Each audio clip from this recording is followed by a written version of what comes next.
Good morning, my friends, my followers, my awesome subscribers, and the introduction to my members.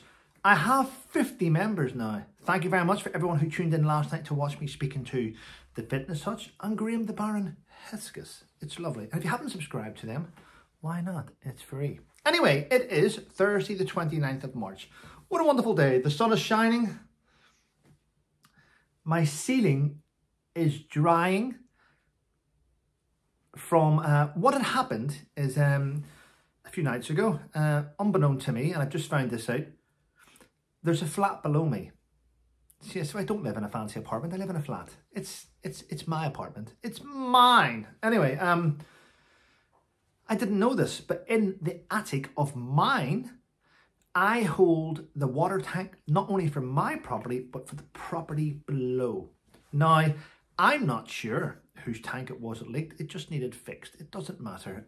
The lady from downstairs did come up and have a look around. She went, oh wow, if it's my tank, let me know. I says, well listen, it's above my ceiling. I need to fix it anyway. So it's being dealt with. So there we go. It's now been fixed. What had happened is a connection had came undone and the water was coming out, but it's now fixed.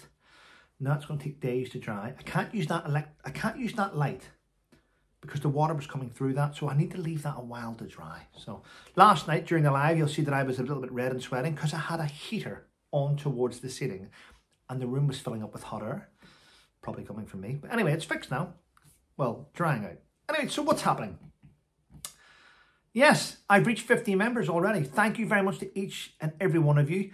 I do have all your names. I'll be able to know who's the top 50. So when the channel, and you can mark these words, when the channel takes off a little bit more, I intend on thanking my first 50 members, especially my #1 member, Debbie. Thank you. Anyway, let's keep moving forward, will we? As I said, it's Thursday. We're nearly going to hit the weekend. What's happening this weekend? Have I got my son this weekend? I think I do. We are planning at some stage, me and my son and my ex-wife. I don't think Gwen wants to be involved in this, but anyway, this is what our plan is. We want to get my son, because he's now nearly, well, he's 6 foot, just over 6 foot. He's grown out of things. He used to have Teenage Mutant Ninja Turtles, vehicles, and all these action figures. He wants to go to a car boot. He wants to sell them. He wants to make his own money. Me and his mum says, we'll go, we'll set the table up, we'll be there with you. And we're going to let him sell all his old toys off. What a good way to move forward. Teaching the value of money. He's already cleaning cars and doing his own thing. So, right, so where are we? In the United Kingdom. OMG, what's going on? Our new Prime Minister, Sir Keir Starmer, is not off to a great start. I believe that may have been my son interrupting my live. Sorry. See that? He had a friend stay over last night, him and his mate, and they play video games and things, but they're still here. Anyway, so what's happening? Right, the UK has finally lost the plot. It's bringing in laws to ban smoking outdoors. Lots of landlords are alleged to have been selling off their businesses now. They think that's going downhill. Each pub was hit very badly when they brought in smoking bans. I know they've recovered. I think the first pub to bring it in was Wetherspoons, wasn't it, many years ago? Anyway, they had recovered. And all these pubs had a garden, or they had an area, a smoking area, an outside smoking area. Well, now Keir Starmer wants to take that away and ban smoking completely from outdoors, which doesn't make sense. He's destroying businesses overnight with his decisions. What will happen now is people with shares in Wetherspoons and people with shares in all these different places will start to plummet. In fact, he's going after the rich, and I don't understand this. He's going after the rich in such a way that he wants to tax them so much that lots of our wealth from the UK now want to move and emigrate and go abroad.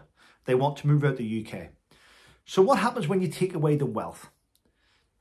When you're taking away the wealth by punishing them for doing well, which is in my opinion, and you're bringing in people and giving them taxpayers' money to start off a new life, and where's the money coming from? You can't keep taxing the public. We can't just go to work and come back and hand you our wages. We need to live. There's nothing to look forward to now in the UK. It seems we're being punished. And I will point this out because I did receive an email about this. Whenever the Home Office under the government under the government guidelines, took away hotels across our country in all our towns and cities and handed them to economic migrants, and we filled them full of people. By doing that, those hotels had to lay off their workers. They got rid of their workers. Now, whenever you're filling a hotel filled with visitors and people visiting that town, those guests are going into local amenities and spending their money and buying things and having fun. But whenever you're filling those hotels filled with people that are guests in our country, they are not spending money in the local amenities, and local amenities are going bust. There's no tourism in all these little towns across the country. And that's something that was never looked at before, and it has been happening. It's not just here, I'm sure it's everywhere else. But it is what it is. Yeah. I am going to give a shout out this morning to the Daily Mail's defence correspondent and senior security advisor, Mark Nichol, who I know well, for his campaign in the Mail where, believe it or not, Sir Keir Starmer wanted to cut the money that was given to the Chelsea pensioners each year. He wanted to get rid of that. He wanted to scrap it. That would have been those old men in the red tunics, proud as punch, being scrapped.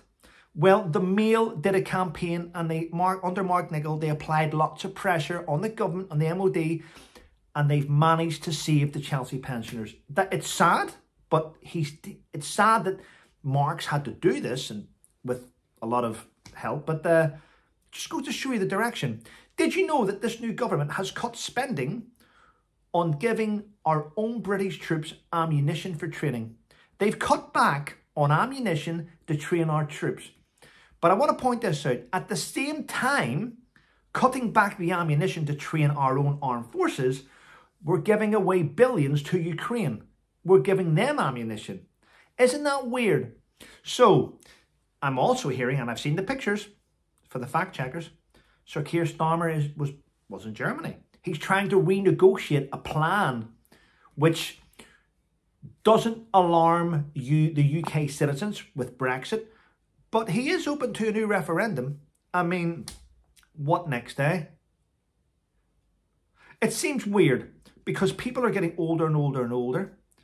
We've had that awful thing which lasted 3 years where everyone wore a mask, which killed away many of our pensioners who voted for Brexit.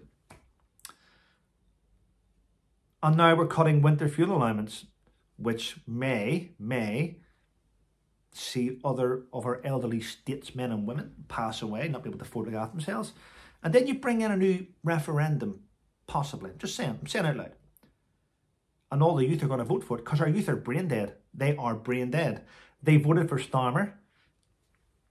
And look what they get. They're now all complaining, aren't they? Yeah, the grass isn't greener on the other side. So I want to point that out. Yeah.